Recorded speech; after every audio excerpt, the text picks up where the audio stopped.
Good morning, Timothy. I'm going to show you how to clean the SW99.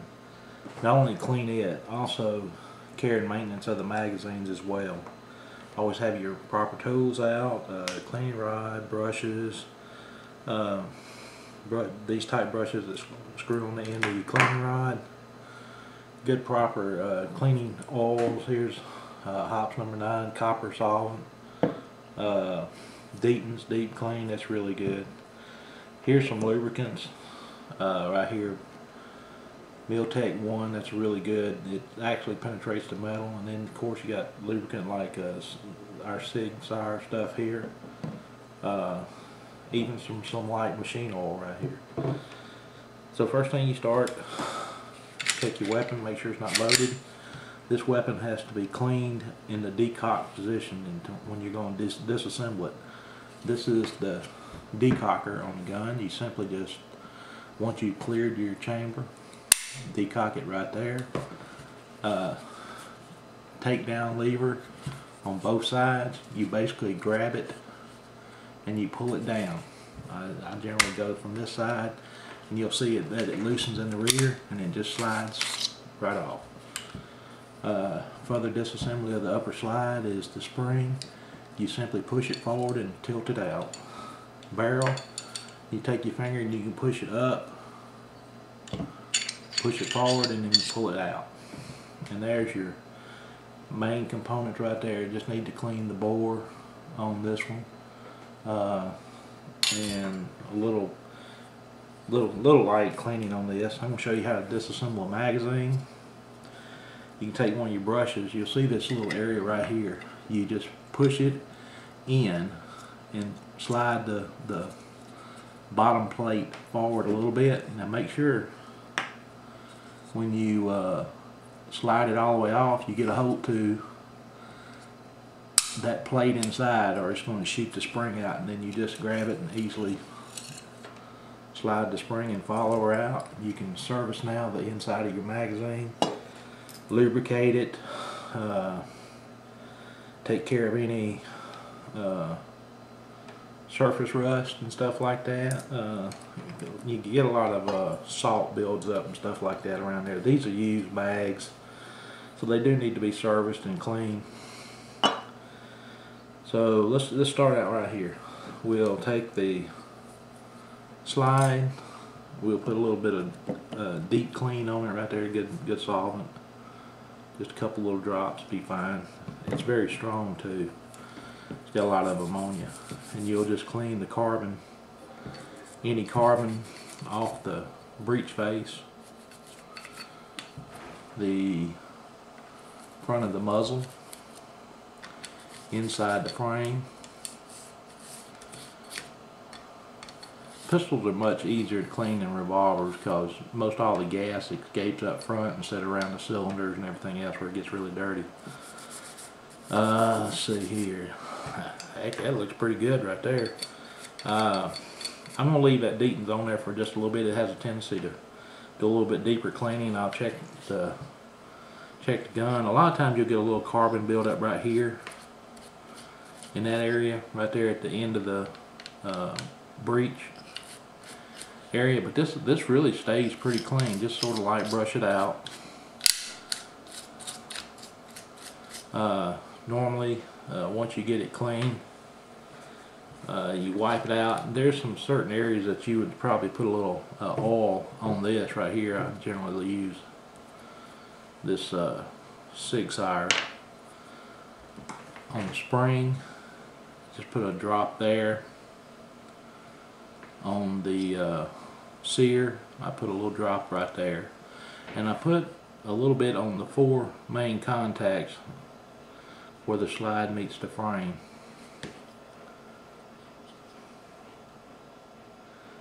And that's pretty good to go on this weapon right here. So now I'm going to concentrate now on the barrel.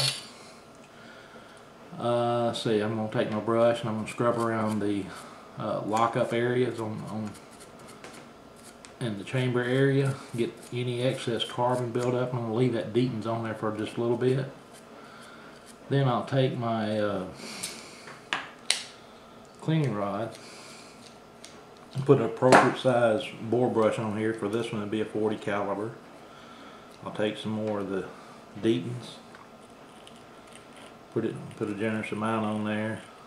A little bit goes a long way though with these right here. And I will start from the rear going forward, scrubbing it out. And you can always, a little trick right here to make it bore stand out, take a little white cloth or anything light colored and look through the bore at that piece right there, and it reflects light up in the bore. You can see any of the little pieces of debris. This looks pretty good right here.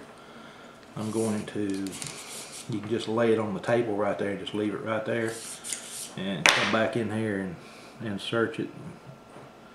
Look through it again, looking good.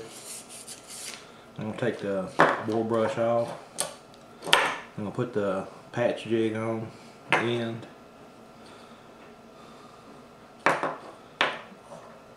I've been using like bed sheets and old t-shirts and stuff to make my patches with right there. I'm going to run a dry patch through there right quick and just show you what the Deatons and just the bore brush remove of the carbon that was in there. This right here was only fired, let's say, I think I put 24 rounds to it yesterday or Saturday. So it's not too terrible or dirty, but now when I get that out of there, it reveals that there's just a little bit more. So I'm going to go back with the brush and I'm going to scrub it just a little bit more with the brush. Put a little bit more of the Deatons on there. I'm just going to go directly in the bore with it. Scrub it out. I know it's a lot of fun right here. We need a lot of this scrubbing on our lives, you know. We get in our lives, we get a little dirty too. And so I guess this is a good example. We need to keep our lives clean and everything, but so we can go out and enjoy it. Yeah, it's looking pretty good. Let me go ahead and start putting some, I'm going to put a wet patch on it this time. And get rid of that one. Put a wet patch on it, which is just basically put a little bit more Deatons on it. And I'm going to slide and buff this out for just a little bit. Got to put the jig back on it. If I was going to clean this from the muzzle, I would use the muzzle protector.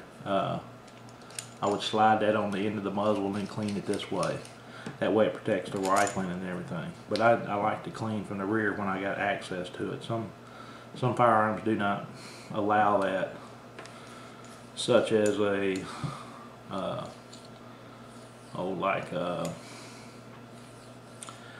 it's just pretty much like Man 1 Garand. You can't clean it from the rear because the part of the receiver covers it. And there's other guns too that's that way. Some lever actions where you can't really easily access the bolt out of it unless you go through a lot of stuff to do it with. Like some of those Henry 22s are tough getting the bolts out and all. But it's starting to really clean up really good. Get another patch. I'm going to double this one over right here and make it dry and see what's in there, see what's left in there. It's starting to come out a lot cleaner now. That Deaton's some really good stuff. Now if you were going to store this weapon and not use it as a carry weapon, this is my carry weapon right here, and you were going to be storing it, and then before you pulled it out to use it again, you were going to clean it, you might take a little bit of the light machine oil and leave a little film in the barrel.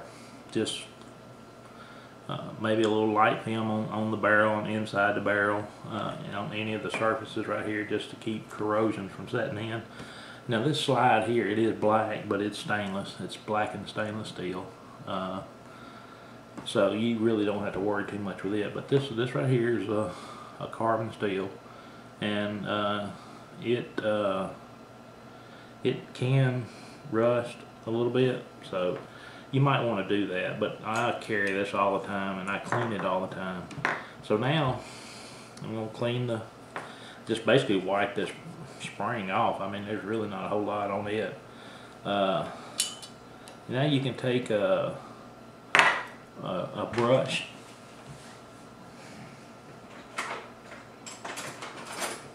and clean the inside of your mag well, the magazine, and make sure you get any debris out of there. It looks pretty clean, not a whole lot. This one's right here, when I got it, it had a little bit of surface rust in there, so I want to take a little bit of machine oil, and I got a little bit of 4/0 steel wool, and I'm not even going to scrub it. I'm not going to press down or anything like that on it. This 4/0 steel wool is for working wood, and it'll take that surface rust just right off. Let me get this side. Now it's got a little pitting on it. That's just some. This right here was a police issued gun. It's marked that way too on the magazine right here. It says for law enforcement use, restricted law enforcement, government and or export use only. Back in the good old days, you know, when they banned high capacity magazines, that stopped all the crime in the world from when the Democrats did that. But they decided to give us Fanatics standard capacity magazines again, and so that 4/0 steel wool took the surface rust off and left the bluing and everything on here. Like I said, that 4/0 steel wool's for working polishing wood, and so it's easy. You can use that on these right here. Just don't get them, scrub them too much right there. Alright, you want to make sure your follower is clean, and this one pretty much is. It's plastic and everything. If it had any carbon on it, you can take your little machine oil and everything to get it off. Let's see, the follower tilts that way. And now I'm going to slide it back into the body of the magazine. And the little plate here had a little bit of that light rust on it too. You get that off. It just comes right on off. Just have to get in there and get it. So just make sure your weapon's clean. I'm gonna clean it off. The rust is gone. And now you'll push that down and put your finger over it just like that, and you'll run. You'll see the little grooves right there. What you do, you just slide it over the grooves on the body of the magazine. Alright, what you have to do now is push that follower in and then slide it back, and then it locks in place, and you're good to go on the magazine. So that's good and clean. I'm going to wipe my handprints off of it, any body oils off of it to keep it from rusting any more than it normally does. And I have other magazines too. I think I got 5 with this one right here. The ones that you handle a lot, you got salts in your body and stuff like that, and your hands and all. When you take them out and stuff like that, you need to make sure you keep them good and clean. But that's pretty much it on this weapon here. And just I'm gonna brush off any of the old stuff I just washed it with that deepens, and it just looks super clean. Alright, to reassemble it, first thing you do, you put your barrel in there, go in at the front, and then let it tilt and drop in. And then you take your follower. It has a wide end on it on this side and a smaller on the front. The front, that means that's the front. It goes into the little groove right here. You can check it by pushing it through. And once you get it in place, all you do is push it forward and let it set on the that little reset right there, recess area right up here. Alright, I'll do that again.